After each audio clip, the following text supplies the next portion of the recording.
Una manifestación inesperada apareció en los cielos de Jerusalén, y el silencio se apoderó de todos los que la presenciaron. Sin estruendo, una luz intensa se hizo presente, acompañada por un sonido profundo y sereno, como un eco lejano que venía desde más allá del tiempo. Era imposible describirlo con precisión, pero todos comprendieron. No era algo común. ¿Por qué justo allí?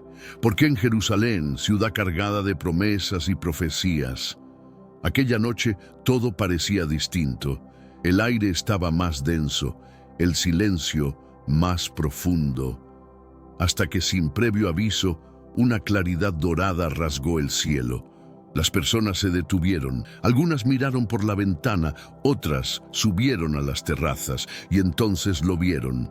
Algo que ninguna palabra podía explicar. Una presencia, una revelación, como si otro mundo hubiera tocado el nuestro por un breve instante. No se trataba simplemente de un rayo lumínico o de alguna alteración meteorológica ordinaria. Era como si el propio firmamento se fragmentara, desvelando realidades que superaban los límites de la percepción humana habitual. Las grabaciones se propagaron vertiginosamente. Dispositivos móviles registraron haces luminosos intensísimos, descendiendo perpendicularmente hacia la cúpula de la roca, el epicentro más delicado y simbólicamente poderoso de toda Jerusalén. Aquel fulgor no solo irradiaba potencia, sino que pulsaba con una fuerza misteriosa que muchos describieron como sobrecogedora. Numerosos presentes relataron percepciones auditivas extraordinarias. No sonidos convencionales, sino tonalidades graves y continuas, similares a cuernos celestiales reverberando entre la nubosidad. Estas resonancias parecían emanar desde múltiples direcciones simultáneamente, envolviendo la ciudad en una presencia colosal, poderosa e invisible. En ese escenario surgió el terror colectivo. Familias abandonaron precipitadamente sus hogares, algunos elevaron plegarias con voz quebrada, otros se sumieron en un silencio contemplativo profundo. Era como si el alma misma de la ciudad hubiera sido conmovida por algo divino o, para ciertos observadores, apocalíptico. El miedo y la fe caminaron entrelazados durante esas horas, mientras las luces danzaban sobre el cielo jerusalemita y una interrogante unánime resonaba en cada mente. Estamos presenciando el cumplimiento de una antigua revelación profética. Jerusalén ha constituido durante milenios el núcleo de las grandes narrativas espirituales humanas. Desde la época salomónica hasta la era contemporánea, cada piedra de esta metrópoli atesora relatos de milagros, confrontaciones espirituales y revelaciones divinas. Una vez más, se posiciona como epicentro de un fenómeno que reta todo entendimiento racional. Expertos meteorológicos fracasaron completamente al intentar explicar los patrones lumínicos, la intensidad registrada o el origen sonoro del acontecimiento. El silencio científico únicamente intensificó la conmoción entre religiosos y estudiosos proféticos. Múltiples pasajes bíblicos mencionan señales celestiales que precedieron eventos trascendentales. Joel capítulo 2 profetiza sobre señales en el firmamento y la tierra, sangre, fuego y columnas de humo. Apocalipsis describe el sonido de trompetas anunciando etapas del juicio divino. Daniel tuvo visiones sobre tiempos venideros que serían precedidos por acontecimientos extraordinarios en Jerusalén. Ahora, con este fenómeno reciente, la conexión entre lo espiritual y lo físico parece más estrecha que nunca. Lo más intrigante es que este no constituye un evento aislado.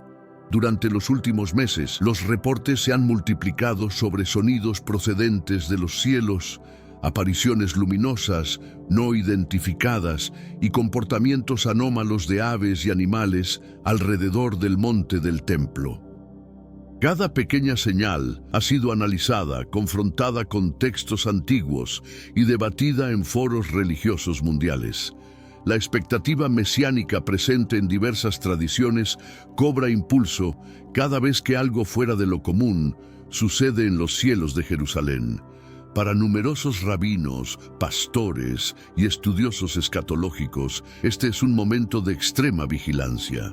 Hay quienes afirman que estamos viviendo las primeras señales del fin de los tiempos y que Jerusalén será el escenario de los próximos grandes acontecimientos de la humanidad. Lo que ocurrió en aquel cielo dorado puede ser un presagio, puede ser la apertura de algo que aún no comprendemos completamente, pero que ya está transformando la forma como el mundo observa esta ciudad. Una sensación de urgencia espiritual se apoderó de las calles, y no solo de Jerusalén. El video del fenómeno se dispersó rápidamente por las redes sociales, alcanzando millones de personas alrededor del globo en pocas horas. Los comentarios oscilan entre fe inquebrantable y temor profundo. En este mundo actual, vemos cada vez más personas yendo en contra de los principios tradicionales y parece que lo inmoral está cada vez más presente. Es común sentirse desorientado y sin rumbo. Sin embargo, aún existe un camino para recuperar la verdadera esencia y restablecer los principios éticos en nuestra rutina diaria. Si te sientes perdido en medio de la confusión y deseas más claridad, tenemos algo especial para ti, un recurso creado especialmente para ayudarte a comprender el significado de estos desafíos actuales y enfrentarlos con sabiduría y valentía. Este es el verdadero valor de Caminos de la Revelación, descifrando la Biblia por completo, un camino hacia la claridad y la serenidad a través de sus enseñanzas. Lo mejor de todo es que está disponible ahora, como un regalo, en el primer comentario fijado. No pierdas esta oportunidad de transformar tu vida y descubrir el propósito genuino de estos desafíos. Ahora volvamos al tema principal del vídeo. Mientras algunos creen que fue una advertencia celestial, otros intentan desesperadamente hallar una explicación lógica. Pero no hay forma de negar que algo extraordinario aconteció. Y esto ya está dejando marcas en la mente y el corazón de quienes lo presenciaron e incluso de quienes simplemente escucharon sobre ello. La cúpula de la roca se convierte nuevamente en el punto de convergencia entre lo divino y lo terrenal. ¿Por qué siempre allí? ¿Qué posee este lugar que lo convierte en el centro de las mayores señales y acontecimientos espirituales de la historia? ¿Será acaso el portal entre mundos, como afirman antiguos textos místicos, o simplemente un punto geográfico que carga una energía espiritual desconocida para la ciencia moderna? La respuesta aún parece distante, pero la pregunta está lanzada. Incluso aquellos que no creen en profecías están cuestionando qué puede significar esto. Existe una inquietud global, la sensación de que estamos ante un cambio profundo, un realineamiento entre el cielo y la tierra. Algunos dicen que el velo entre los mundos se está desgarrando. Otros que portales espirituales se están abriendo sobre Jerusalén. Todo esto suena como fantasía para muchos, pero para quienes vivieron aquella noche, nada será como antes. A medida que avanzamos en la investigación de los detalles y en la escucha de los relatos, nuevas informaciones continúan surgiendo. Análisis de video, gráficos de frecuencia sonora, comparaciones con registros antiguos. Todo está siendo evaluado, pero hasta ahora ninguna explicación ha sido capaz de deshacerse del impacto emocional y espiritual que este evento causó. En medio de esta tempestad de interpretaciones, hay un hecho innegable. La ciudad sagrada fue tocada por algo que aún no logramos comprender. Jerusalén nuevamente está en el centro del escenario profético. Convoca las miradas del mundo. Los estudiosos bíblicos, los buscadores de la verdad, los creyentes y los escépticos, todos de alguna manera fueron impactados por esta manifestación. Mientras buscamos respuestas, la atmósfera espiritual continúa cargada. El aire parece diferente. La vibración de la ciudad cambió y quienes tienen sensibilidad espiritual lo sienten de forma intensa, como si un nuevo tiempo hubiera comenzado allí, ante los ojos del mundo. Al final, ¿será que acabamos de testimoniar la primera señal visible de un ciclo profético mayor que está a punto de cumplirse? La semana pasada, residentes de Jerusalén registraron un fenómeno jamás visto. Un haz de luz dorada descendió del cielo envolviendo la cúpula de la roca. Personas afirman haber escuchado sonidos parecidos a trompetas, mientras otros dicen haber visto formas angelicales entre las nubes. El evento duró aproximadamente 7 minutos. Pero el impacto espiritual fue inmediato y profundo. A medida que más videos surgían y los relatos se acumulaban, una inquietud se apoderó no solo de Jerusalén, sino de comunidades religiosas y espirituales en todas partes del mundo. La impresión era clara. Aquello que fue visto no puede ser ignorado. Lo más intrigante es que, incluso con toda la tecnología que poseemos hoy, ningún organismo oficial logró explicar de forma satisfactoria lo que realmente ocurrió. Especialistas en astronomía descartaron meteoros. No había registros de tormentas solares o fenómenos atmosféricos conocidos.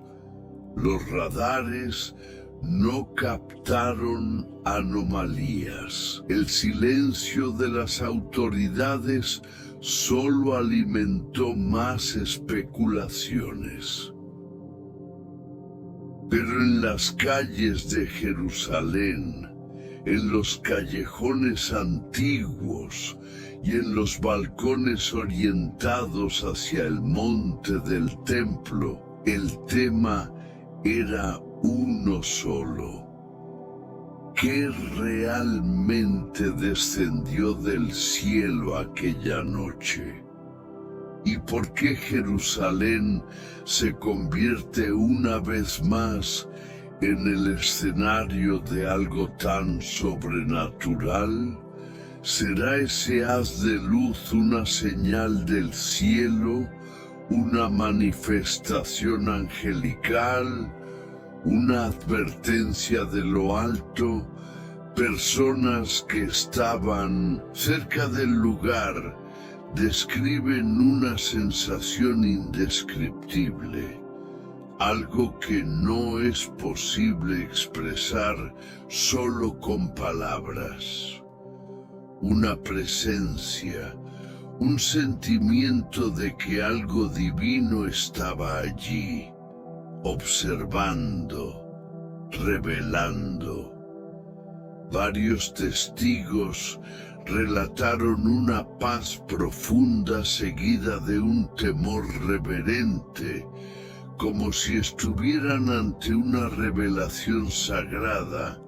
Hubo quien se desmayó, quien lloró, quien se arrodilló en el suelo. Otros simplemente permanecieron en silencio, sin conseguir desviar la mirada de aquel espectáculo celestial.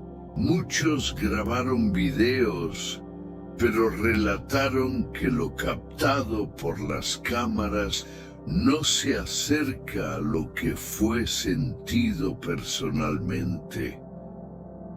Una presencia, una energía invisible pero poderosa, parecía flotar sobre Jerusalén. Este tipo de manifestación remite a varios textos proféticos.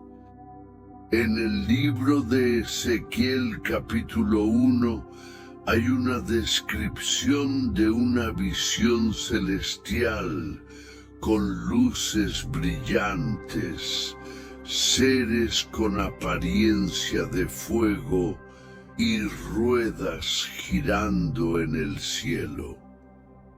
En Apocalipsis capítulo 8 leemos sobre ángeles tocando trompetas que anuncian eventos impactantes sobre la tierra.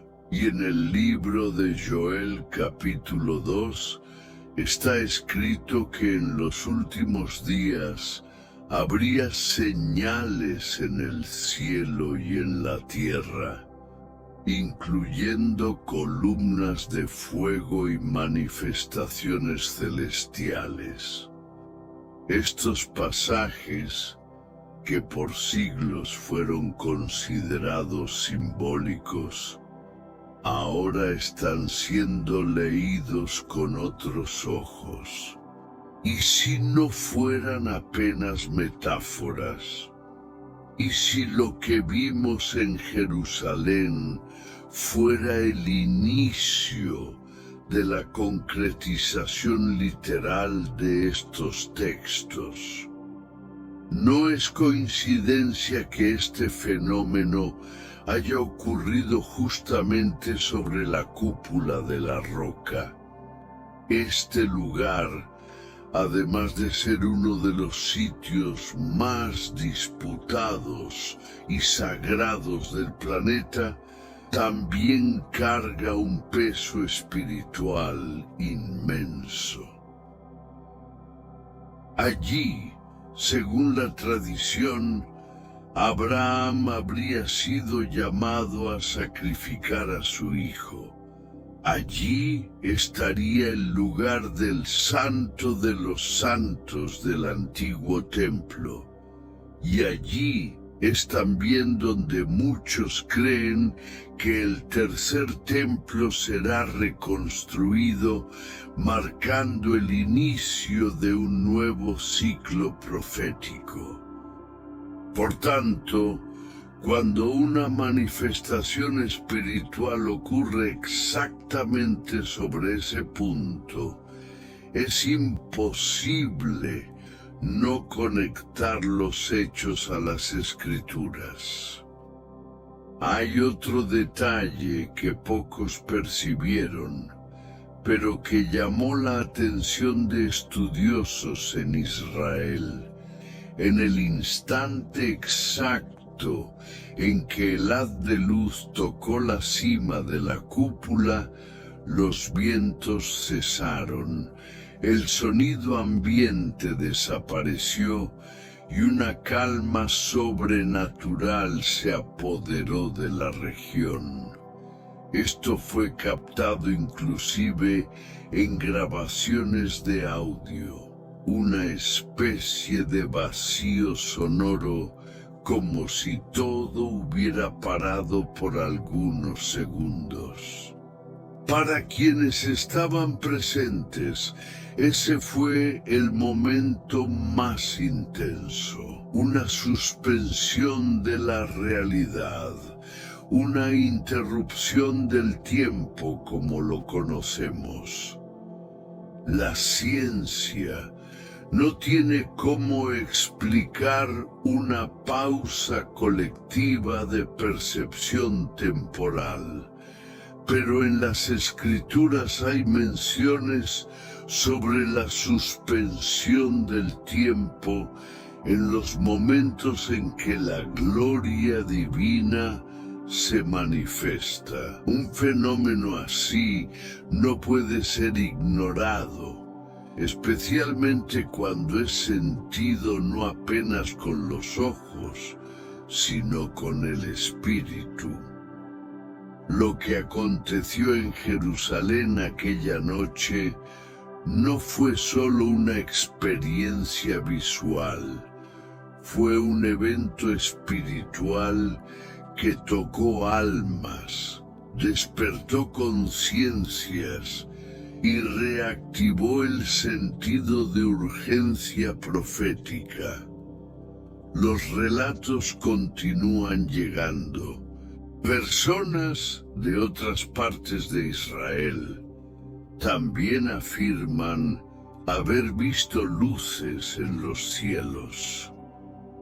Un pastor mesiánico en Galilea afirmó haber visto el mismo haz de luz, solo que desde un ángulo diferente, como si tuviera origen más allá de la atmósfera.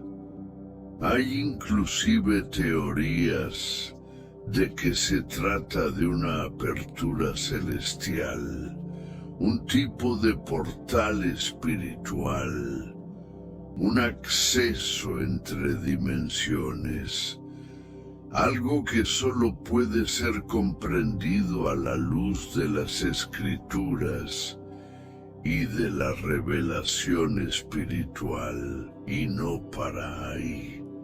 En algunas de las imágenes grabadas por drones aquella noche, al ajustar el contraste y analizar el espectro infrarrojo, especialistas descubrieron patrones de luz que forman símbolos semejantes a los descritos en manuscritos antiguos encontrados en los alrededores de Qumrán.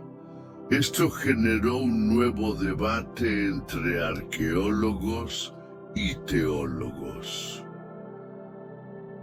Estaríamos ante una manifestación visual de símbolos proféticos, un tipo de comunicación directa del cielo con la tierra, o todo esto forma parte de algo aún mayor que se está revelando poco a poco, mientras los medios internacionales intentan encajar el fenómeno en las categorías tradicionales de misterio no resuelto.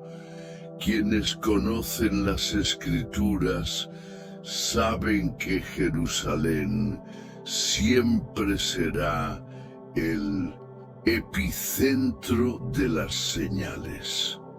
No es la primera vez que luces aparecen en el cielo sobre la ciudad. En 1967, durante la Guerra de los 6 días, soldados israelíes relataron luces que guiaban sus movimientos en el campo de batalla. En 2011, turistas captaron luces blancas flotando sobre el monte del templo, pero nada se compara a lo que fue visto ahora. La intensidad, la duración, el impacto espiritual, todo apunta hacia un nuevo nivel de manifestación. Hay quienes dicen que esto es apenas el comienzo, que lo que ocurrió fue solo un presagio, un ensayo de algo mayor que aún está por venir. Y esto levanta cuestiones profundas sobre el tiempo en que vivimos. ¿Estaríamos entrando en la fase final de las profecías? El tiempo del fin, anunciado por tantos textos sagrados, se estaría aproximando de forma visible e incontestable. La aparición de luces en el cielo, los sonidos celestiales, los símbolos proféticos, todo esto está aconteciendo sobre Jerusalén, la ciudad elegida, la ciudad eterna, la ciudad donde cielo y tierra se encuentran. Mientras el mundo continúa debatiendo lo que fue visto, los corazones más atentos ya sienten que hay algo diferente en el aire. Y no es solo en Israel. Personas del mundo entero relatan sueños, visiones, señales personales que coinciden con el momento del fenómeno. Hay un despertar espiritual silencioso ocurriendo, una especie de llamada de alarma espiritual, como si el cielo estuviera de hecho intentando decirnos algo urgente, algo que necesitamos entender. La cuestión es, ¿estamos escuchando? En el libro de Joel, por ejemplo, encontramos descripciones impactantes de señales que ocurrirían en el sol, en la luna y en las estrellas. Manifestaciones cósmicas que anteceden días de juicio y revelación. El profeta describe columnas de humo, temblores en la tierra y señales extraordinarias que rompen la rutina humana y espiritual. Este lenguaje abundantemente simbólico siempre fue objeto de interpretación, pero ante lo que vimos sobre Jerusalén, estas palabras parecen ganar un rostro.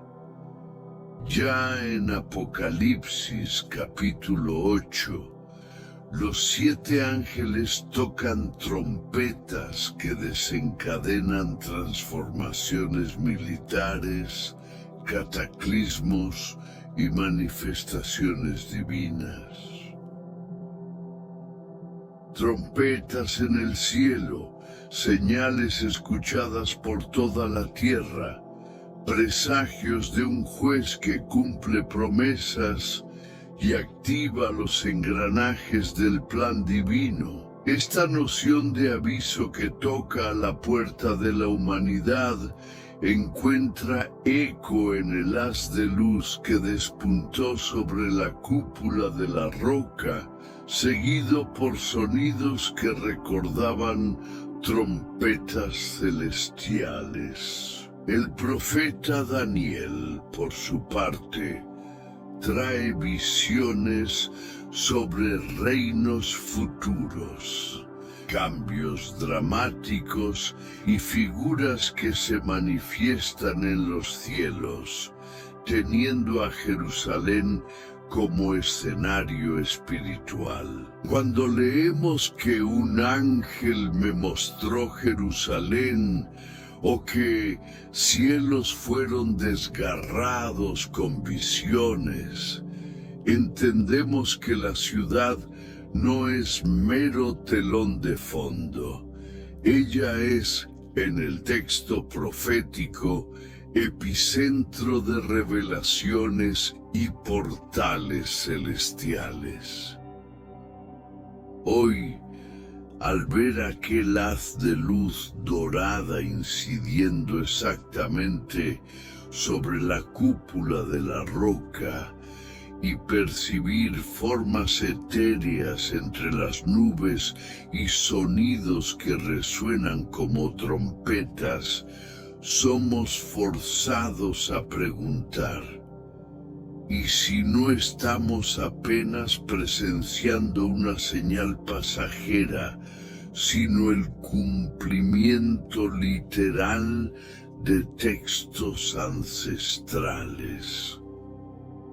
La escatología, estudio de los últimos días, revela que señales en el cielo son marcos del final de una era y el despertar de algo mayor que trasciende la comprensión humana e induce a la reflexión espiritual profunda.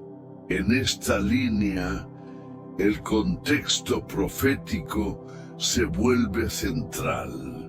La manifestación celestial que presenciamos puede representar el despertar de una nueva dimensión espiritual en Jerusalén.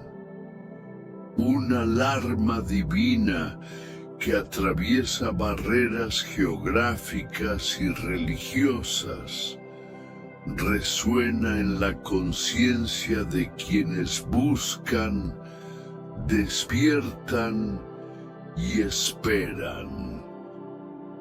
Escatológicamente hablando, Jerusalén debe ser observada con atención, pues sirve como cronómetro espiritual, indicando la proximidad de eventos que hasta entonces estaban restringidos a profecías. Esta narrativa gana aún más fuerza cuando recordamos que durante siglos misteriosas señales celestiales han surgido sobre la ciudad. Aún hoy se cuestiona por qué las manifestaciones luminosas parecen concentrarse allí. En el pasado, personas vieron columnas de fuego durante épocas de conflicto. Surgieron sonidos etéreos en momentos de transición profética. Portales espirituales fueron sentidos. La actual manifestación, tan intensa, tan clara, reactiva este ciclo de revelaciones.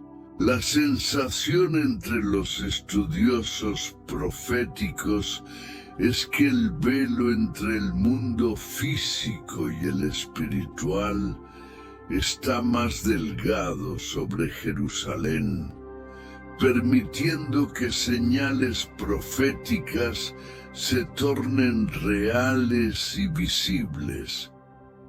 Cuando conectamos estos textos, Joel, Apocalipsis, Daniel, a aquella luz que despuntó en el... Dicen que en el momento exacto de la muerte, todo se detiene.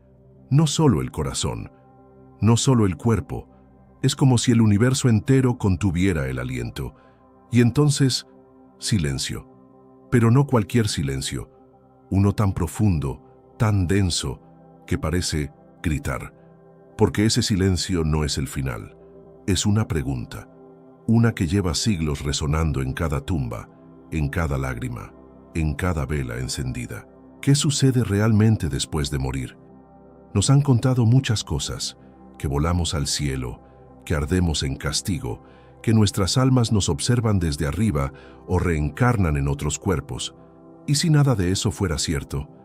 ¿Y si esas ideas no son más que cuentos reconfortantes, creados para calmar un miedo ancestral, pero alejados de lo que la verdad divina realmente revela? Lo que está en juego no es poco. Es tu futuro, el de tus seres queridos, el de todos. Imagina por un momento que todo lo que creíste sobre la muerte está equivocado, que la verdad ha estado oculta, distorsionada, incluso suprimida por siglos, y que en las páginas más antiguas y sagradas del mundo, la Biblia, se encuentra una explicación radicalmente diferente. Un conocimiento que no solo desafía lo que piensas, sino que tiene el poder de romper el miedo, cambiar tu forma de vivir y prepararte para lo que viene. Hoy no te hablaré desde tradiciones ni teorías humanas. No vengo a repetir lo que escuchaste en funerales o viste en películas. Vamos a ir más profundo que nunca, a rasgar el velo del silencio con la única fuente que afirma tener la verdad sobre la vida y sobre la muerte.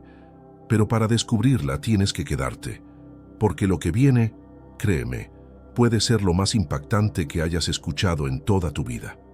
Este silencio, entonces, no solo es físico, es espiritual, emocional e incluso teológico.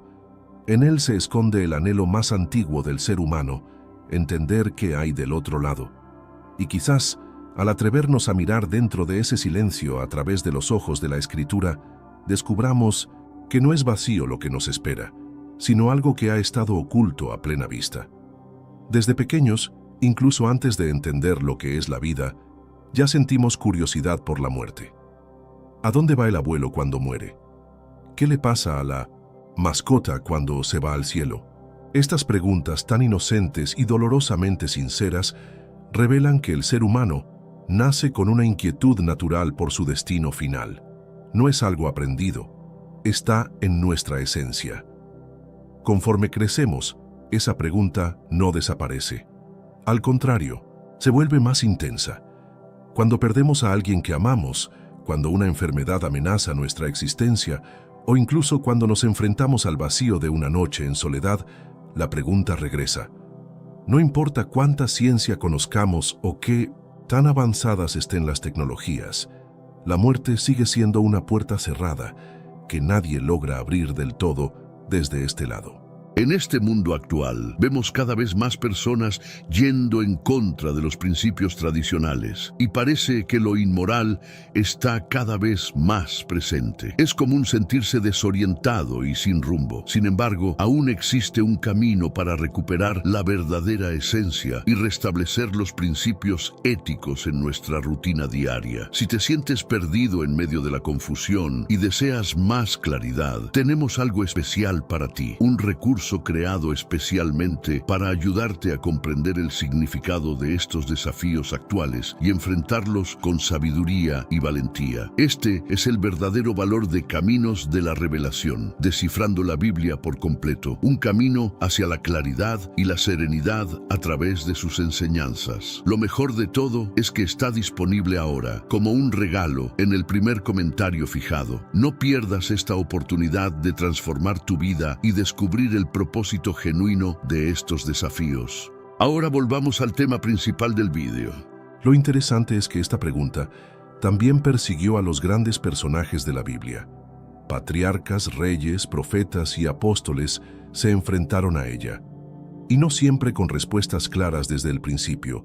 Job, por ejemplo, No temía decir no sé, pero sí se atrevía a preguntar con fervor. Daniel, David, Eclesiastés. Todos exploraron, lloraron y reflexionaron sobre lo que hay después del último latido. Esto muestra que buscar respuestas sobre la muerte no es un acto de debilidad, sino de valentía espiritual. Y es precisamente porque esta pregunta nos acompaña en cada etapa de la vida que necesitamos respuestas sólidas. Respuestas que no se contradigan, que no cambien con las modas, que puedan sostenernos en el momento más vulnerable. La Biblia no esquiva este tema. Lo aborda desde el Génesis hasta el Apocalipsis. Solo hace falta disposición para escuchar lo que realmente dice. Vivimos rodeados de ideas sobre la muerte que muchas veces damos por ciertas sin cuestionarlas. Películas, canciones, tradiciones religiosas y hasta expresiones cotidianas se pintan una imagen del más allá que suena familiar, pero es bíblica. ¿Quién no ha oído frases como ya está en el cielo o ahora es un ángel? Son palabras que consuelan, sí, pero tienen respaldo en la palabra. Durante cientos y siglos, doctrinas ajenas al mensaje original de la Biblia se han infiltrado silenciosamente en la mente de millones. Influencias griegas como el dualismo alma-cuerpo, enseñanzas medievales sobre el purgatorio o visiones orientales sobre la reencarnación han moldeado lo que pensamos sobre la muerte. Y muchas veces, sin darnos cuenta, mezclamos estas ideas con pasajes bíblicos fuera de contexto. Es como si pusiéramos lentes empañados para leer las Escrituras. Esto ha generado confusión y ha debilitado la esperanza genuina. Porque cuando no entendemos lo que realmente enseña la Biblia, terminamos abrazando conceptos que no nos preparan para enfrentar la muerte con confianza. Incluso hay quienes sienten miedo o desesperanza, creyendo que su ser querido está sufriendo o que su alma vaga perdida en algún lugar. Esta ansiedad espiritual nace de la desinformación. Es hora de revisar qué hemos aprendido, de preguntarnos si lo que creemos es tradición humana o verdad revelada. No se trata de juzgar ni de ridiculizar a nadie. Se trata de buscar luz donde la hay, y esa luz no se encuentra en especulaciones, sino en la palabra viva y eterna. Al comparar lo que nos han dicho con lo que está escrito, quizá descubramos que la verdad ha estado siempre a nuestro alcance. A lo largo de la historia, muchas ideas que hoy consideramos normales fueron, en su momento, totalmente ajenas al mensaje bíblico. Tradiciones que comenzaron como explicaciones filosóficas o intentos de consuelo terminaron instalándose como doctrinas inamovibles. Y cuando estas tradiciones se enfrentan al texto sagrado, el conflicto es inevitable. Tomemos por ejemplo la idea de que las almas suben directamente al cielo o bajan al infierno en el momento de morir. Esta visión no aparece de manera explícita en los primeros libros de la Biblia. De hecho, el Antiguo Testamento presenta una realidad muy distinta, con un concepto de muerte que se aleja de la conciencia eterna inmediata. Pero como esa imagen de juicio instantáneo se repitió tantas veces, terminó aceptándose como verdad, sin ser cuestionada. Cuando leemos las Escrituras sin filtros culturales, descubrimos matices sorprendentes. Vemos a hombres y mujeres de fe hablar de la muerte como un descanso, una espera, un sueño profundo. ¿Cómo se reconcilia eso con la idea de un cielo o infierno inmediato? ¿Podrían ambos conceptos convivir? ¿O uno ha sido impuesto sobre el otro con el tiempo, ocultando la enseñanza original de Dios? El desafío está en desaprender para volver a aprender. No es fácil soltar creencias arraigadas, pero cuando lo hacemos con humildad y reverencia, se abre ante nosotros un panorama más claro y esperanzador.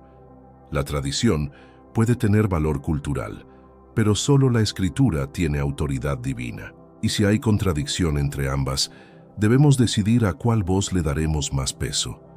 Pero antes, comparte este video con alguien a quien aprecias. Nuestra misión más grande en la tierra es difundir la palabra del Señor. ¿Sabías que muchas personas carecen de conocimientos por falta de contenido adecuado? Envíalo a ese grupo de WhatsApp o públicalo en Facebook. Estoy seguro de que no te arrepentirás. Y si te gustan videos como este, comenta abajo, quiero más. Así sabré si realmente lo disfrutas y definitivamente traeré contenido nuevo, similar. Volviendo al tema principal, en una época donde las opiniones abundan y cada quien tiene su verdad, necesitamos volver a lo absoluto. No estamos aquí para promover una denominación, una corriente teológica ni una ideología. Este viaje que estamos haciendo juntos no busca convencerte con emociones o manipulaciones. Lo que queremos es dejar que la Biblia hable por sí sola. Cuando decimos que la Biblia tiene la respuesta sobre la muerte, lo decimos porque ha sido coherente desde el principio hasta el fin. No se contradice. Sus libros, escritos en diferentes épocas y por diferentes autores, presentan un hilo conductor que resiste el paso del tiempo y la presión de la cultura. Es una fuente confiable no porque lo digamos nosotros, sino porque ha transformado vidas por milenios. Por eso, es vital que no filtremos su mensaje con nuestras ideas previas. Abrir la Biblia con mente limpia, con corazón sincero y con la disposición de dejar que ella corrija lo que pensamos, es el primer paso hacia la verdad, porque si seguimos leyendo las Escrituras solo para confirmar lo que ya creemos, nunca aprenderemos nada nuevo. Pero si las leemos para ser transformados, entonces cada página será una revelación. Así que si estás aquí con un corazón dispuesto, quiero invitarte a dejar de lado por un momento todo lo que te han dicho, todo lo que asumiste como cierto, y simplemente escuchemos lo que la palabra de Dios tiene que decir. Porque al final del día no se trata de lo que tú o yo pensemos, se trata de lo que Dios dijo. Y eso, créeme, lo cambia todo. La primera vez que la muerte aparece en la Biblia no es como un accidente ni como una sorpresa para Dios. Aparece como una advertencia, una consecuencia directa de la desobediencia. En el libro de Génesis, capítulo 2, versículo 17, Dios le dice a Adán que si come del árbol del conocimiento del bien y del mal, ciertamente morirá.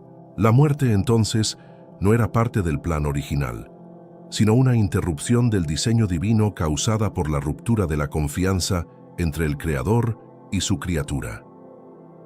Cuando finalmente ocurre, en Génesis 3:19, Dios pronuncia palabras que han resonado a través de los siglos: polvo eres y al polvo volverás. Aquí no hay mención de un alma que sube al cielo ni de un infierno ardiente, solo una realidad: el cuerpo vuelve a la tierra de donde vino. Es una declaración tan sencilla como poderosa y marca el inicio del drama humano frente a la mortalidad. No hay adornos ni misticismo, solo la verdad cruda de la fragilidad del ser humano. Este momento establece la base para toda la comprensión bíblica posterior sobre la muerte. Si desde el principio Dios dejó claro que el hombre volvería al polvo, ¿por qué tantos creen hoy que hay una parte del ser humano que no muere? ¿Acaso hemos interpretado mal las metáforas? ¿O quizás las hemos reemplazado con ideas externas al texto? Es en este punto donde la Biblia comienza a trazar una línea clara entre lo que realmente ocurre y lo que la tradición ha embellecido. Volver al polvo no es solo una imagen poética, es un hecho espiritual con implicaciones profundas. Significa que la vida humana sin la intervención de Dios se desvanece. No somos dioses en miniatura con almas eternas flotando al morir. Somos criaturas que dependen por completo del soplo de vida que Dios nos dio. Y cuando ese soplo se retira, no queda conciencia, ni memoria, ni juicio, solo polvo, hasta que Él decida lo contrario. Cuando los antiguos hebreos hablaban de la muerte, no usaban palabras como cielo o infierno en el sentido moderno. Usaban una palabra distinta, misteriosa y a menudo mal entendida: Sheol. Este término aparece muchas veces en el Antiguo Testamento y representa el lugar al que todos iban después de morir, sin importar si eran justos o impíos. No era un lugar de castigo ni de recompensa, era simplemente el lugar de los muertos. En el Sheol, la existencia era una sombra de lo que había sido. No había alegría, pero tampoco dolor eterno. Era una condición de inactividad, un estado de separación de los vivos y de Dios. Por eso los personajes bíblicos oraban para no ser llevados allí antes de tiempo. David, por ejemplo, suplicaba en los salmos para no descender aún al Sheol, como si supiera que allí ya no podría alabar a su Señor. Su urgencia no era por miedo al tormento, sino por el deseo de seguir viviendo para adorar. Esto contrasta fuertemente con la visión que muchos hoy tienen sobre la muerte. En lugar de un estado consciente y activo después del último aliento, la Biblia antigua describe algo mucho más sobrio, un reposo, un silencio, una espera. Y esta espera era compartida por todos. Abraham, Moisés, Jacob, todos fueron reunidos con sus padres, lo que indicaba una especie de descanso colectivo más que una ubicación celestial individual. Es importante entender que el Sheol no era una invención poética, era la manera más honesta que tenían para describir lo que sabían de la muerte. No tenían visiones celestiales coloridas ni relatos de túneles de luz. Tenían la realidad del polvo, el silencio y el anhelo de una futura intervención divina. Y esa espera silenciosa se convirtió en la base de la esperanza más grande que vendría siglos después, la resurrección.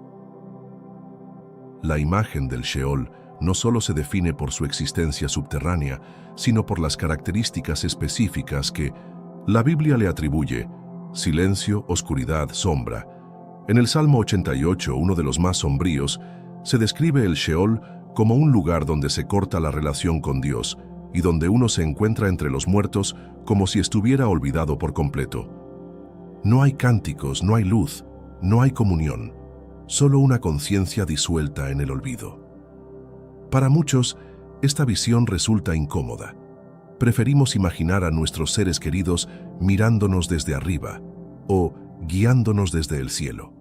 Sin embargo, la Biblia antigua no refuerza estas ideas. El Sheol no se presenta como un lugar desde donde los muertos interactúan con los vivos, sino como un destino definitivo hasta el día de la resurrección. Es un paréntesis entre dos realidades, la vida y el juicio final. Y dentro de ese paréntesis, no hay actividad espiritual. En ese sentido, el Sheol refleja lo opuesto a lo que entendemos por vida. Todo lo que da sentido a nuestra existencia, pensamientos, emociones, relaciones, voluntad, desaparece al cruzar ese umbral. Por eso los salmistas se lamentaban al pensar en ese lugar. No porque fuera un infierno ardiente, sino porque representaba el fin de toda posibilidad de expresión. Era el mutismo de la existencia. Aún así, este silencio tiene algo profundamente revelador. Al mostrarnos la muerte como una desconexión total, la Biblia nos lleva a valorar aún más el acto de vivir. Cada momento, cada oportunidad de orar, de amar, de obedecer se vuelve sagrado, porque después hay sombra. Y en esa sombra no hay eco de lo que fuimos hasta que la voz de Dios vuelva a sonar sobre el polvo. David, el hombre conforme al corazón de Dios, no solo fue rey y guerrero, también fue poeta, músico y un profundo pensador espiritual. Sus salmos están cargados de reflexiones sobre la vida, la muerte y el alma. Uno de los aspectos más sorprendentes de sus escritos es cómo se refiere a la muerte. No como una transición activa, sino como un sueño. Un estado pasivo, similar al dormir, donde no hay alabanza ni pensamiento. En el Salmo 6:5, David clama diciendo: «Porque en la muerte no hay memoria de ti.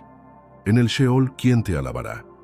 Estas palabras no son un simple recurso retórico, son una declaración de la condición de los muertos según su entendimiento.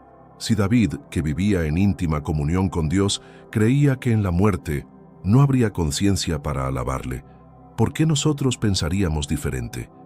¿De dónde vienen nuestras ideas modernas de actividad post-mortem? Más adelante, en el Salmo 115:17, reafirma: «No alabarán los muertos a Jehová, ni cuantos descienden al silencio». Esta repetición no es accidental.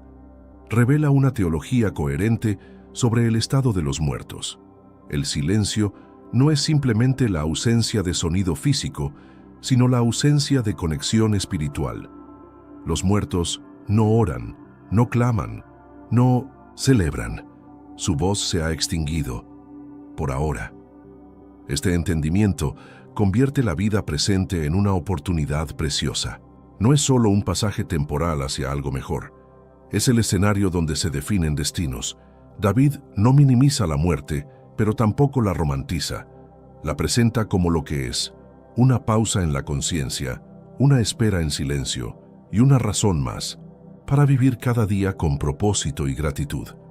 Si hay un libro que habla sin rodeos sobre la realidad de la vida y la muerte, ese es Eclesiastés, escrito por alguien que lo tuvo todo: riqueza, sabiduría, placeres, poder, y que luego se atrevió a preguntarse si todo eso tenía sentido. Su conclusión sobre la muerte es impactante: los muertos nada saben. Una afirmación tan tajante que incomoda incluso a los más espirituales. En Eclesiastés 9:5 leemos: porque los que viven saben que han de morir, pero los muertos nada saben, ni tienen más paga, porque su memoria es puesta en olvido. Este pasaje destruye cualquier ilusión de que los muertos estén conscientes, observando el mundo o intercediendo por los vivos. Según el sabio, no solo no saben, sino que han perdido todo vínculo con esta realidad. Más adelante, en el versículo 10, se refuerza la idea: todo lo que te viniere a la mano para hacer, hazlo según tus fuerzas, porque en el Seol, a donde vas, no hay obra, ni trabajo, ni ciencia, ni sabiduría. Esta es una llamada urgente a actuar mientras estamos vivos, no porque después continuaremos lo que no hicimos, sino porque después simplemente no hay nada. El tiempo de hacer, pensar y decidir es ahora. El tono crudo de Eclesiastés no es pesimismo. Es una invitación a mirar la vida con seriedad, a entender que la muerte no es un nuevo comienzo de actividad consciente, sino una interrupción total. Esta visión rompe con muchas narrativas populares, pero también nos ofrece algo valioso: la oportunidad de vivir con intención, sabiendo que no hay atajos espirituales después del último aliento. Muchos hoy hablan de vida después de la muerte, como si se tratara de una segunda etapa de conciencia, una continuación del pensamiento en otro plano. Pero si prestamos atención a los textos bíblicos, veremos una idea muy distinta. La muerte es un cese total de la actividad mental, emocional y espiritual. No es un paso a una nueva dimensión consciente, sino una pausa absoluta. Es como si Dios presionara el botón de pausa en la existencia humana. Este concepto no es una suposición moderna ni una interpretación teológica específica. Está en las propias palabras de los escritores bíblicos. Desde el Génesis hasta los Salmos, pasando por Eclesiastés, la muerte se describe como un estado donde no se siente, no se recuerda, no se adora. No hay pensamientos, no hay sueños, no hay reflexiones. Solo hay un nada envolvente, en espera de una futura intervención divina. Y esto tiene implicaciones profundas. Si los muertos realmente están en un estado de inconsciencia, entonces no pueden comunicarse con los vivos, ni interceder por ellos, ni aparecerse en sueños o manifestaciones. Muchas experiencias personales o relatos de apariciones deben entonces ser interpretadas desde otro ángulo: emocional, psicológico o incluso espiritual, pero no como evidencia de una conciencia activa más allá del sepulcro. Aceptar esta verdad puede doler al principio, porque contradice lo que muchos han creído por años, pero también puede traer descanso. Saber que nuestros seres queridos no están sufriendo, no están vagando ni observando desde algún rincón del universo, sino simplemente descansando, puede cambiar completamente la manera en que procesamos el duelo, y más aún, puede prepararnos para comprender el verdadero significado de la esperanza cristiana. Sé que a veces en nuestras vidas tenemos más preguntas que respuestas. Si te sientes perdido y buscas claridad, tenemos algo para ti. Caminos de la Revelación, descifrando la Biblia por completo. Un libro lleno de enseñanzas y respuestas, disponible ahora como un regalo en el primer comentario. No te pierdas la oportunidad de transformar tu vida y entender el verdadero propósito de estos desafíos. Al conocer que la muerte implica inconsciencia y cese total de actividad, muchos podrían preguntarse: ¿Entonces no hay esperanza? ¿Se acaba todo para siempre? Esta pregunta es válida y crucial, porque aunque el Antiguo Testamento habla del Sheol como un lugar de silencio, también deja entrever destellos de esperanza que apuntan a algo más allá del polvo. Esos destellos no son promesas vagas, son semillas que brotarían con fuerza siglos después. Uno de los personajes que se atrevió a cuestionar la aparente eternidad de la muerte fue Job. En medio de su dolor y confusión, lanzó una de las preguntas más poderosas del texto bíblico. ¿Si el hombre muriere, volverá a vivir? Job 14:14. Este clamor no vino desde la teología, sino desde el alma rota de un hombre que lo había perdido todo. Y esa pregunta, lejos de ser rechazada, es recibida por Dios con una promesa implícita. Habrá un día en que volverá a llamar a los muertos y ellos responderán. La esperanza de Job no estaba puesta en una inmortalidad del alma, sino en una futura resurrección corporal. Él no deseaba flotar por el cielo como un espíritu etéreo, sino volver a levantarse como ser humano completo. Esa diferencia lo cambia todo, porque mientras muchas religiones ofrecen consuelos en forma de evasión, la Biblia ofrece restauración. Un regreso tangible, real, físico, pero glorioso. Esa semilla de esperanza, plantada en la oscuridad del dolor de Job, permanece latente en el Antiguo Testamento. No siempre es clara, no siempre está en primer plano, pero está ahí. Y cuando se entiende a la luz de todo el relato bíblico, se convierte en una de las verdades más poderosas del mensaje de Dios, que la muerte no tiene la última palabra, que hay un día de despertar. Pero ese despertar no ocurre al morir, sino cuando Dios lo determine. La figura de Job se alza como una de las más profundas en toda la Biblia, no solo por su sufrimiento, sino por las preguntas que se atrevió a hacerle a Dios. En el capítulo 14, Job expresa su anhelo. Todos los días de mi edad esperaré hasta que venga mi liberación. En otras palabras, sabía que su estado tras la muerte sería de espera, no de actividad ni de viaje celestial, sino de espera paciente en el polvo de la tierra. Esta idea no era pesimismo, era fe en una promesa aún no del todo revelada. Job creía que aunque fuera al polvo, Dios no lo olvidaría, que aquel que le dio forma no lo dejaría en el olvido para siempre. Su confianza no se basaba en lo que veía, sino en quien conocía, el carácter justo y fiel del Creador. Eso le permitía descansar en medio de la oscuridad, sabiendo que un día escucharía nuevamente su voz. Lo notable es que Job nunca habla de alma separada del cuerpo y consciente tras la muerte. Todo su lenguaje es corporal, físico, tangible. Espera que Dios lo llame, que sus ojos lo vean, que su cuerpo se levante. Esta visión se alinea con la enseñanza bíblica de que la esperanza está en la resurrección, no en una vida incorpórea después de la muerte. Y al hacerlo, Job se convierte en un testigo profético de lo que vendría mucho más adelante con Jesús. La pregunta de Job sigue resonando hoy. ¿Volveré a vivir? No es solo una curiosidad existencial, es una súplica humana, universal, desesperada por sentido.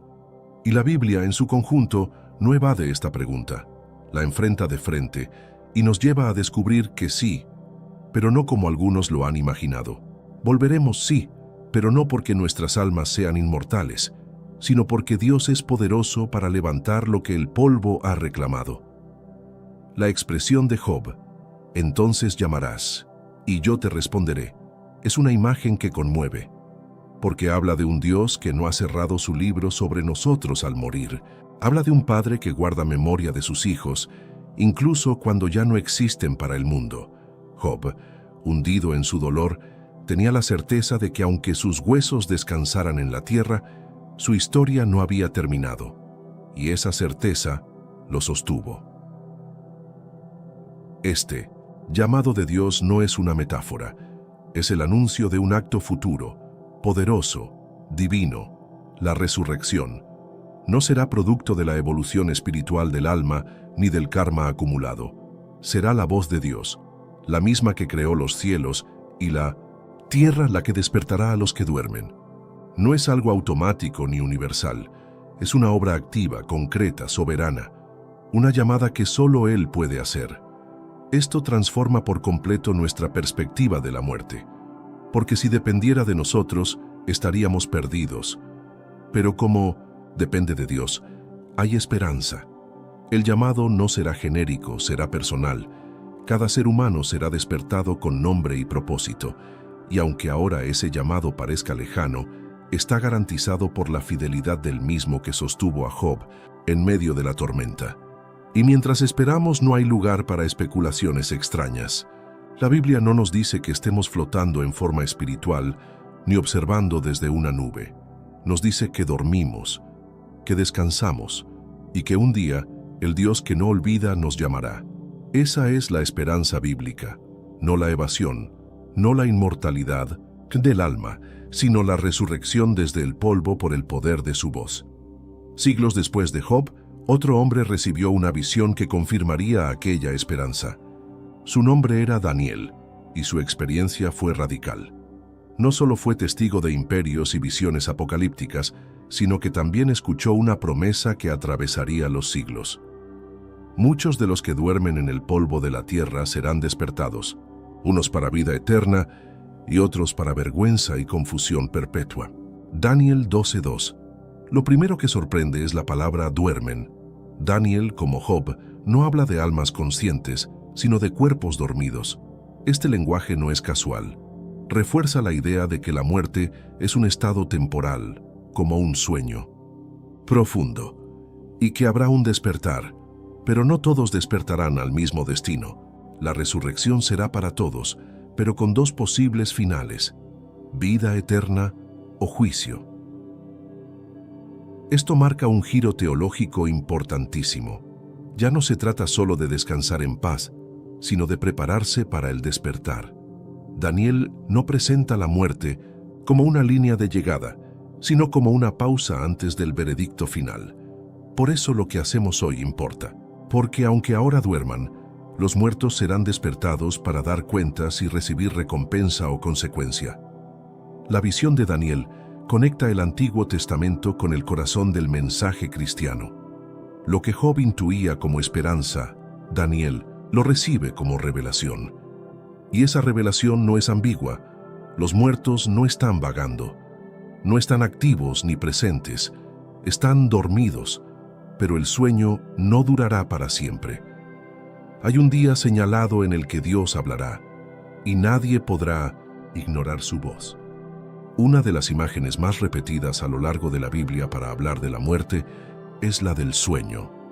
Esta metáfora no es casual ni poética solamente, es una herramienta didáctica que nos permite comprender algo invisible en términos humanos. Dormir es algo que todos conocemos. Cesa la conciencia, se apagan los sentidos, pero no es el final. Dormimos esperando despertar, y así la Biblia describe la muerte como una pausa con promesa. En el Salmo 13:3, David ruega a Dios, diciendo: «Alumbra mis ojos para que no duerma de muerte». La muerte no se presenta aquí como un estado glorioso, sino como un riesgo. David teme morir no porque lo imagine en un cielo consciente, sino porque lo entiende como un dormir profundo que lo separa de la alabanza, de la vida activa. Dormir de muerte no es descanso placentero, es un cese absoluto hasta nuevo aviso divino. Lo mismo ocurre con personajes como Elías, Eliseo y más adelante, incluso Jesús, al referirse a Lázaro. Todos emplean el término dormir para hablar de quienes han fallecido. ¿Por qué repetir esa imagen una y otra vez si no tiene un significado teológico claro? Porque es una verdad fundamental en la cosmovisión bíblica. Los muertos están inactivos, como en un sueño del que solo Dios puede despertarles. La belleza de esta metáfora es que, a diferencia de la idea de almas flotando o castigadas inmediatamente, el sueño implica esperanza. Nadie sueña para siempre. Todo sueño, por largo que parezca, acaba con el despertar. Y ese despertar no depende de quién duerme, sino de quién llama. Por eso, entender la muerte como sueño cambia la tristeza en expectativa. No elimina el dolor, pero lo envuelve en esperanza real. Aunque el Antiguo Testamento presenta una visión sombría del Sheol, no se queda en la desesperanza. A lo largo de sus páginas hay pequeñas ventanas que se abren hacia el futuro. Son vislumbres, destellos, profecías que apuntan a algo más allá del polvo y del silencio. No son explicaciones completas, pero sí promesas sembradas que crecerán con el tiempo. La esperanza no está ausente, que está en construcción. Uno de esos momentos de esperanza se encuentra en Isaías 26:19. Tus muertos vivirán, sus cadáveres resucitarán. Despertad y cantad, moradores del polvo. Esta declaración es explosiva dentro del marco del Antiguo Testamento. No solo habla de un despertar, sino de una resurrección corporal. Los muertos no se quedan eternamente en Sheol. Dios tiene planes de restauración, de reconstrucción, de nueva vida. También en Oseas 13:14, Dios promete: de la mano del Seol los redimiré, los libraré de la muerte. Aquí no hay metáforas. ¿Pagas? Hay una redención concreta. Dios no solo observa la muerte desde lejos, la conquista. Este tipo de declaraciones anticipan lo que más adelante se cumpliría en la resurrección de Cristo. Pero incluso antes del Mesías, ya el mensaje era claro. La muerte no era el final definitivo. Estos pasajes son como faros en medio de la niebla. No eliminan completamente la incertidumbre del Sheol, pero sí dan dirección. Preparan el corazón del pueblo para algo más grande. Mientras muchos temían la muerte como un punto final, los profetas sembraban la verdad. Hay una promesa, y esa promesa no se basa en doctrinas humanas, sino en la fidelidad de un Dios que nunca olvida a los suyos, ni siquiera cuando yacen bajo tierra. Con la llegada de Jesús, toda la comprensión sobre la vida, la muerte y el más allá adquiere una nueva dimensión. Él no vino a repetir lo que ya se sabía, sino a iluminar lo que estaba en sombra. Y entre las verdades que trajo con mayor fuerza, una se destacó: la muerte no es invencible. Jesús no solo habló sobre la muerte, la enfrentó, la vivió, la venció. Su vida y enseñanza redefinieron el panorama completo. En Juan 11:25, Jesús dice con total autoridad: Yo soy la resurrección y la vida. El que cree en mí, aunque esté muerto, vivirá. Esta declaración no solo tiene poder poético, tiene peso teológico. Jesús no promete que los muertos ya estén vivos ahora, sino que vivirán. Usa el futuro, apuntando a un evento venidero, no inmediato. Eso reafirma la doctrina de la muerte como sueño y de la resurrección como esperanza. Jesús también confirmó el concepto del sueño cuando se refiere a Lázaro. En lugar de decir que había muerto, afirma que duerme y que va a despertarlo. Sus discípulos, confundidos, creían que hablaba literalmente de dormir. Solo entonces Jesús aclara: Lázaro ha muerto. Pero el uso del dormir no es accidental, es intencional. Jesús está estableciendo una nueva manera de ver la muerte, no como desaparición, sino como pausa. Con Jesús, la promesa del Antiguo Testamento se convierte en realidad tangible. Ya no es solo Isaías hablando de despertar, es el Hijo de Dios caminando hacia una tumba y ordenando: Lázaro, ven fuera, y el muerto obedece. Esta escena no es un mito, es un adelanto de lo que vendrá para todos los que duermen en Cristo. Y si Él puede despertar a uno, puede despertar a millones. El caso de Lázaro es uno de los relatos más reveladores sobre el estado de los muertos, no solo porque fue resucitado, sino por cómo Jesús describe su condición antes de devolverle la vida. Al enterarse de su muerte, Jesús no dice que Lázaro ha ascendido al cielo, ni que está en un lugar de gozo o tormento. Dice algo muy sencillo: nuestro amigo Lázaro duerme. Juan 11:11. Esa frase cambia todo. Los discípulos no entendieron, pensaron que si dormía estaba mejorando, y entonces Jesús con paciencia aclara: Lázaro ha muerto. Esta doble expresión revela una verdad profunda.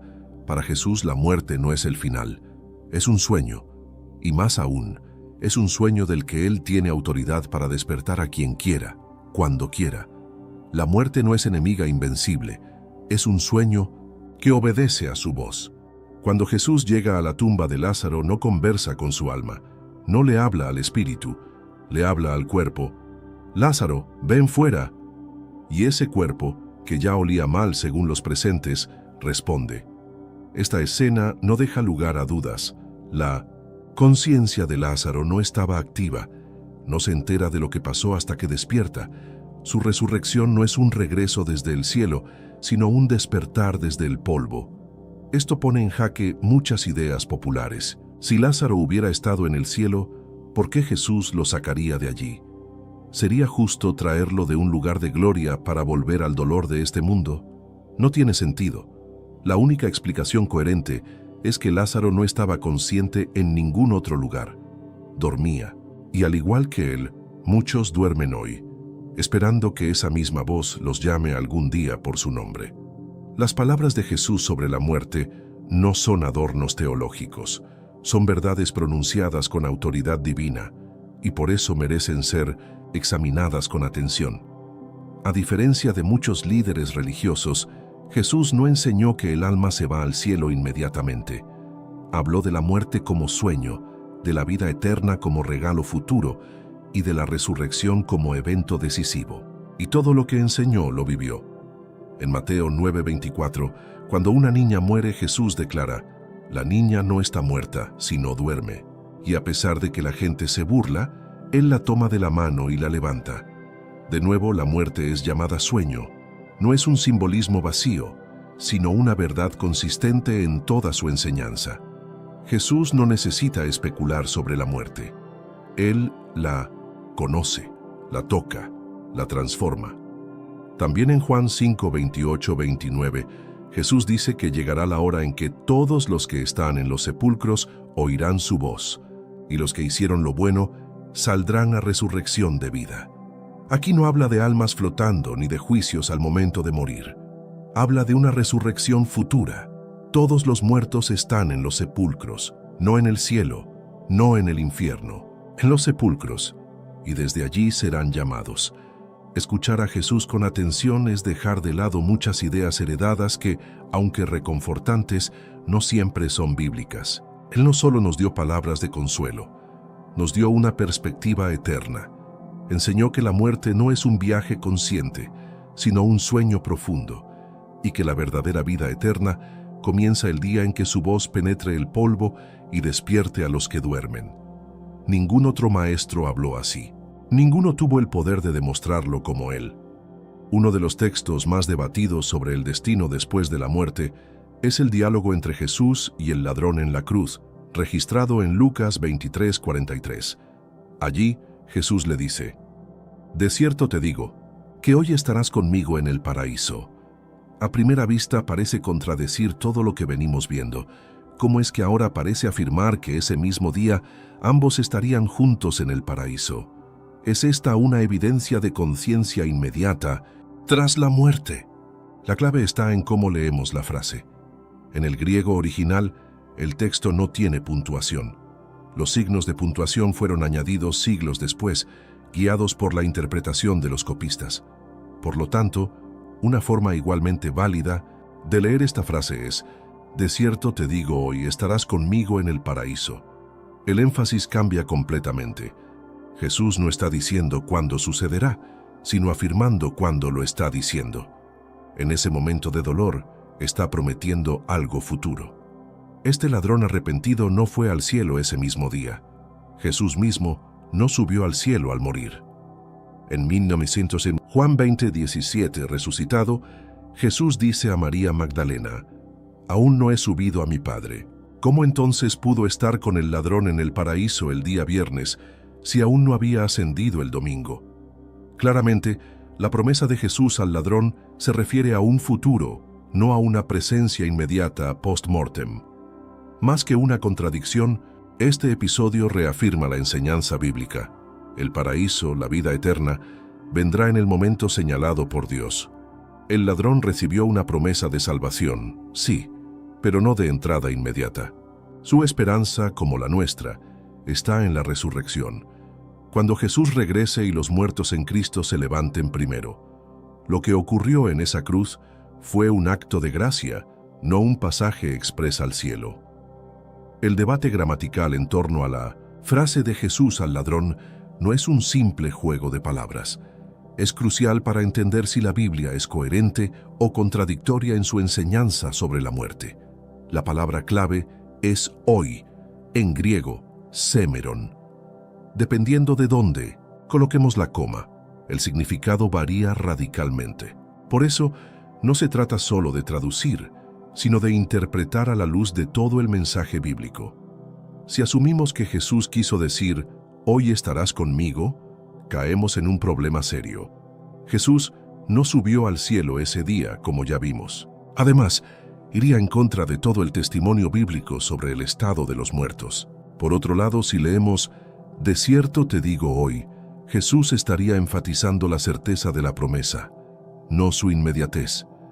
Sería como si dijera, hoy, en este momento tan oscuro, te aseguro que tendrás un futuro conmigo. Este uso de hoy como expresión enfática no es raro en la Biblia.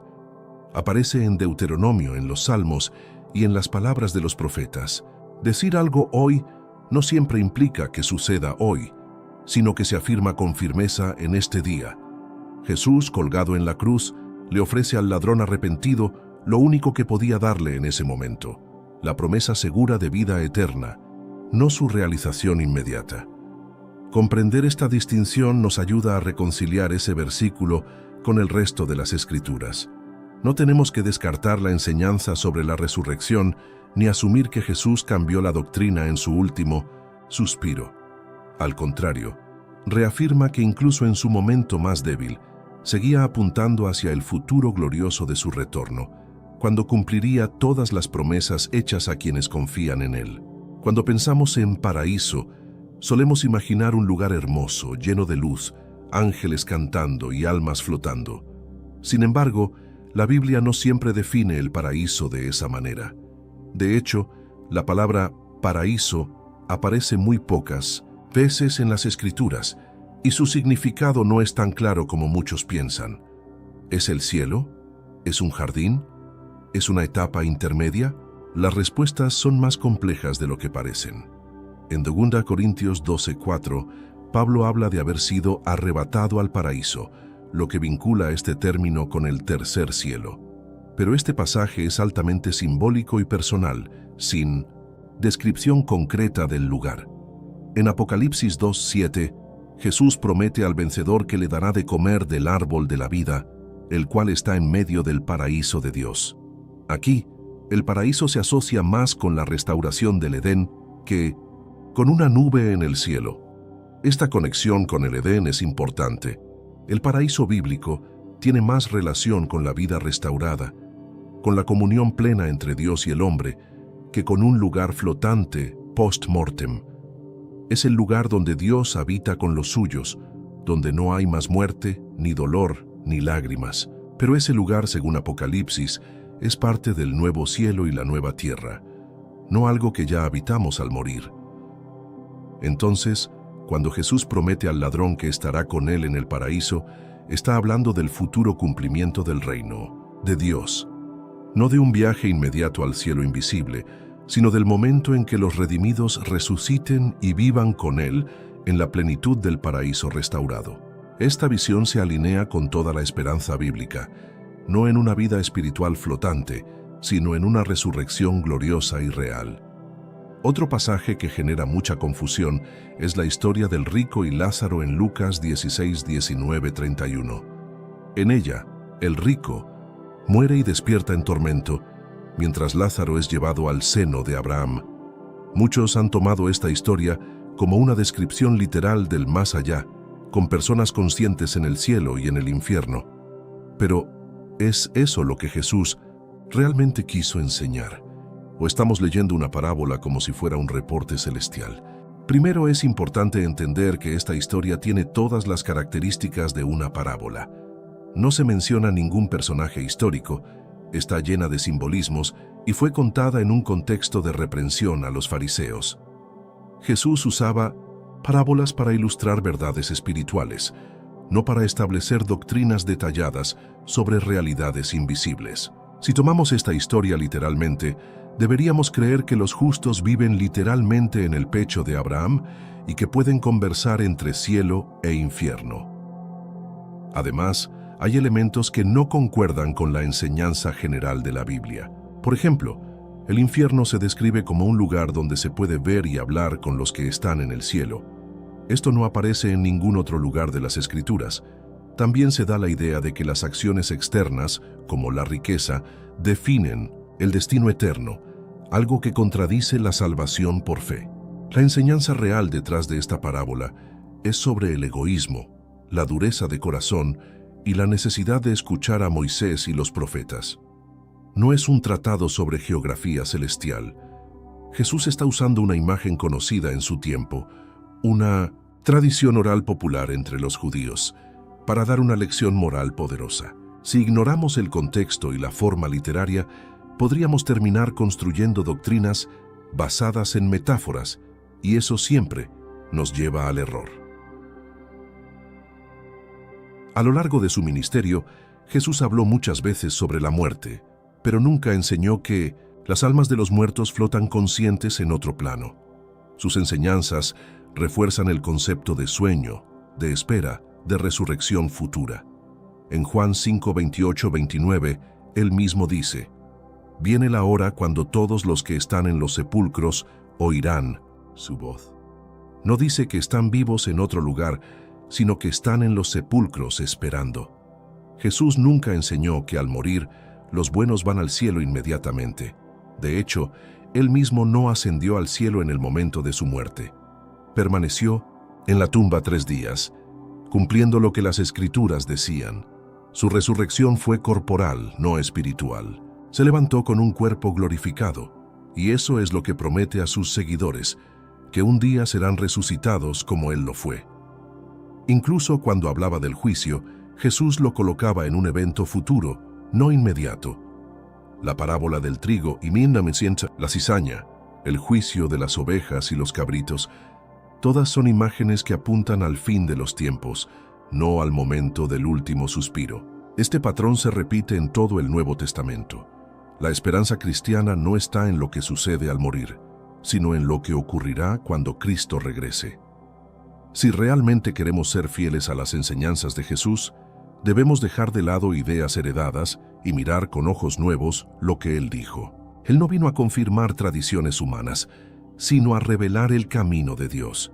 Y ese camino no conduce a una conciencia flotante después de la muerte, sino a una gloriosa resurrección en el día señalado por el Padre. La verdad no siempre es la más popular, pero sí la más liberadora. Una vez que comprendemos que los muertos están inconscientes, en un estado similar al sueño, surge una nueva pregunta inevitable. ¿Qué ocurre con ellos mientras esperan la resurrección? ¿Dónde están? ¿Qué hacen? La Biblia responde de forma directa y consistente. Están en el polvo de la tierra, descansando, sin conocimiento del tiempo, sin percepción de lo que sucede en el mundo. Es un estado de completa inactividad. Eclesiastés 9:6 refuerza esta verdad, diciendo que su amor, su odio y su envidia ya perecieron, y nunca más tendrán parte en todo lo que se hace debajo del sol. Esto implica que los muertos no intervienen en los asuntos de los vivos. No sienten, no sufren, no observan, no ayudan. Están desconectados por completo de esta realidad. La idea de que alguien nos cuida desde el cielo puede sonar bonita, pero no tiene fundamento bíblico. Además, la imagen del alma como una entidad consciente que sobrevive fuera del cuerpo no proviene del pensamiento hebreo bíblico, sino del pensamiento griego antiguo. Platón y otros filósofos influenciaron a generaciones con la noción de la inmortalidad del alma, algo que luego se mezcló con la doctrina cristiana. Pero la Biblia enseña que el ser humano es un todo, cuerpo plus aliento de vida. Sin uno de esos elementos, no hay alma viviente. Por lo tanto, lo que ocurre después de la muerte es un reposo profundo, una desconexión absoluta del tiempo y el espacio. Para el que muere, no pasa tiempo alguno entre su último suspiro y el momento de la resurrección. es como cerrar los ojos y abrirlos al instante, aunque hayan pasado siglos. Esa es la maravilla del descanso en Cristo. No es doloroso, no es consciente y sobre todo, no es eterno. Es un alto en el camino, hasta que suene la trompeta. En toda la Biblia hay un evento que se repite una y otra vez como el punto culminante del plan de Dios, la resurrección. No es un símbolo ni una metáfora, es un acto literal, prometido, anunciado y esperado por los profetas, los apóstoles y por Jesús mismo. La resurrección no es un detalle menor, es el corazón de la esperanza cristiana. Sin ella, todo lo demás pierde sentido. Tesalonicenses 4, 16, 17 describe este momento con palabras que estremecen, porque el Señor mismo descenderá del cielo y los muertos en Cristo resucitarán primero.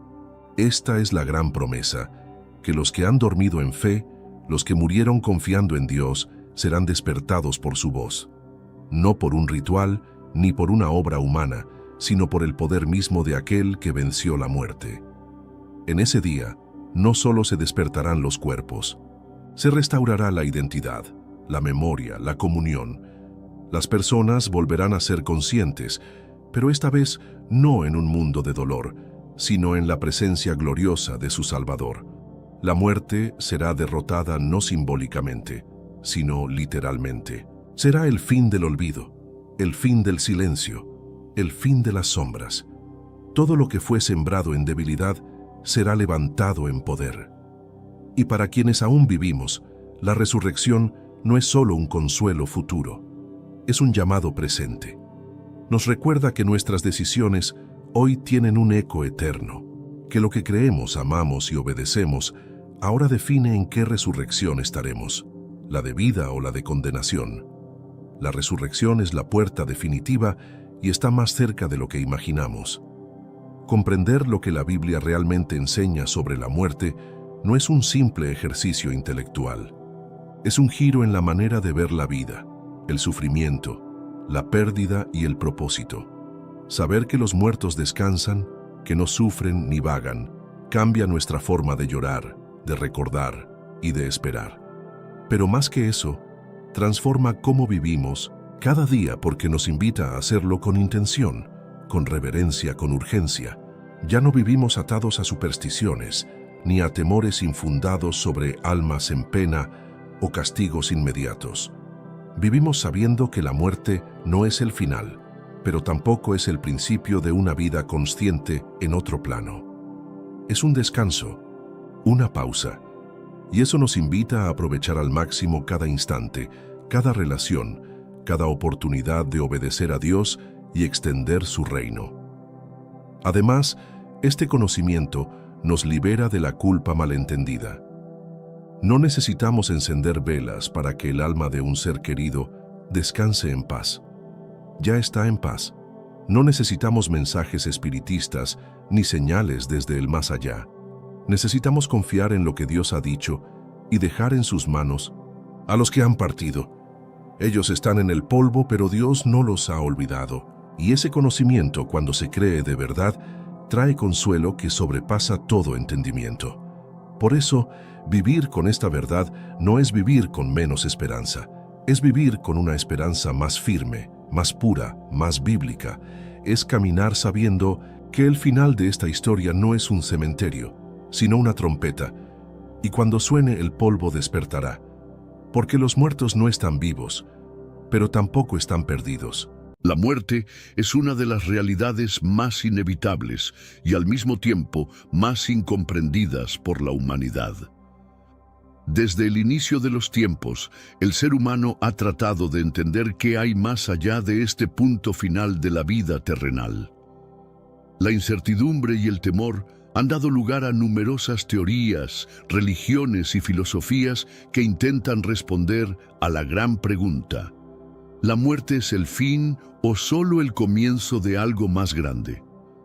La Biblia, el libro más influyente en la historia de la humanidad, nos ofrece respuestas contundentes y profundas acerca del destino del ser humano después de la muerte. Pero lo que encontramos allí no siempre es lo que la mayoría de las personas cree o espera. La clave está en comprender que la muerte, según las Escrituras, no es el final de la existencia, sino un portal hacia una nueva realidad. A lo largo de la historia, las diferentes culturas han creado imágenes de la vida después de la muerte. Cielos paradisíacos, infiernos ardientes, reencarnaciones y mundos intermedios. Sin embargo, ¿qué dice realmente la palabra de Dios sobre este misterio que nos envuelve? ¿Es la muerte un simple estado de descanso o hay una conciencia inmediata tras ella? Este tema no solo despierta curiosidad, sino que también tiene profundas implicaciones espirituales y emocionales. Conocer la verdad bíblica sobre la muerte puede cambiar por completo nuestra perspectiva de la vida y ayudarnos a vivir con propósito y esperanza, sabiendo que el final no es más que el comienzo de la eternidad. Uno de los debates más antiguos y significativos dentro del cristianismo gira en torno al estado de los muertos. ¿Están conscientes en otra dimensión o duermen en espera de un futuro juicio? Esta pregunta ha generado múltiples interpretaciones a lo largo de los siglos, y las respuestas que encontramos en la Biblia pueden parecer a primera vista contradictorias. Por un lado, existen pasajes que sugieren que los muertos están en un estado de inconsciencia, como en Eclesiastés 9:5, donde se afirma que los muertos nada saben. Esta visión, conocida como el sueño del alma, sugiere que el ser humano entra en un estado de descanso hasta la resurrección final. Para muchos, esta idea es reconfortante, pues implica que la muerte es un periodo de paz y ausencia de sufrimiento. Sin embargo, hay otras partes de la Escritura que ofrecen una perspectiva diferente. Por ejemplo, en Lucas 16, 19 a 31, Jesús relata la parábola del rico y Lázaro, donde ambos personajes experimentan inmediatamente después de morir un estado consciente, uno de sufrimiento y el otro de consuelo. Este relato sugiere que existe una continuidad de la conciencia tras la muerte, lo que ha llevado a muchos teólogos a defender la existencia de una vida inmediata después del fallecimiento.